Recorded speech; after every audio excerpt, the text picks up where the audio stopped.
আপনি যেটি জানতে চেয়েছেন যে মালয়েশিয়ার শ্রম বাজারটি সম্পর্কে, আমরা আশা করি মাননীয় উপদেষ্টা মহোদয় আগামী মাসে যে একটি নির্ধারিত ভিজিট আছে, সেই ভিজিটের মাধ্যমে মালয়েশিয়ার শ্রম বাজারটি আবার আমাদের বাংলাদেশি কর্মী ভাইদের জন্য মুক্ত হবে।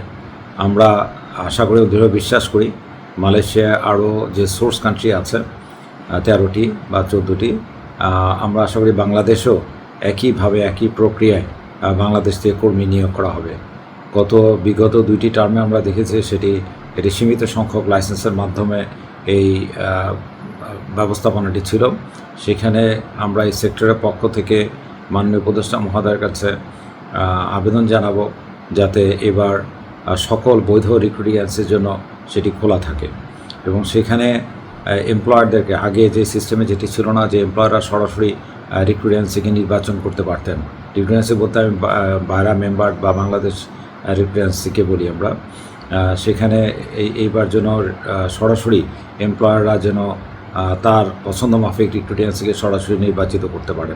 আরেকটি হলো যে ডিমান্ডগুলো বা আপনার পারমিশন দেওয়া হবে, সেগুলো যেন মালয়েশিয়ান কর্তৃপক্ষ প্রপারলি যাচাই বাছাই করে দেন, যাতে যেই নিয়োগকর্তা কর্মী নেবেন এবং যে টার্মস অ্যান্ড কন্ডিশনগুলো থাকবে সেগুলো যেন তারা মানতে বাধ্য হন। আর না হলে তাদের বিরুদ্ধে সে ব্যবস্থা থাকতে হবে, যাতে কর্মীরা ওইখানে যে কোনোভাবেই তাদের যে চাকরির শর্ত বা অন্যান্য যে টার্মস অ্যান্ড কন্ডিশন আছে সেগুলো যেন স্ট্রিক্টলি মেনটেন করা হয়।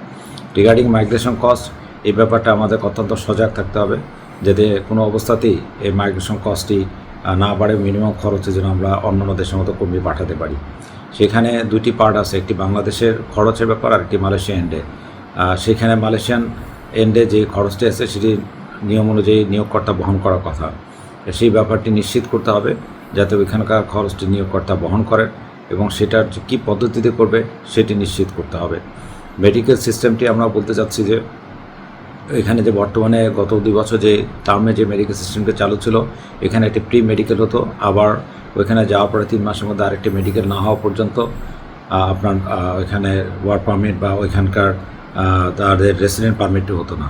আমরা বলছি যে এই মেডিকেল সিস্টেমটি যদি একটি সিস্টেমের মাধ্যমে করা হয়, মালয়েশিয়ায় অথরাইজ যে মেডিকেল সেন্টার আছে বা মালয়েশিয়ার যাদের মাধ্যমে মেডিকেল গ্রহণযোগ্য অনলাইনে, সেই মেডিকেলটি যেন সরাসরি বাংলাদেশে অনলাইনের মাধ্যমে করা হয়, তাহলে কর্মীদের ভোগান্তি কমবে, খরচও ব্যয়ও কমবে এবং কর্মীরা আর ওইখানে যে মেডিকেল আনফিট হওয়ার সুযোগ থাকবে না।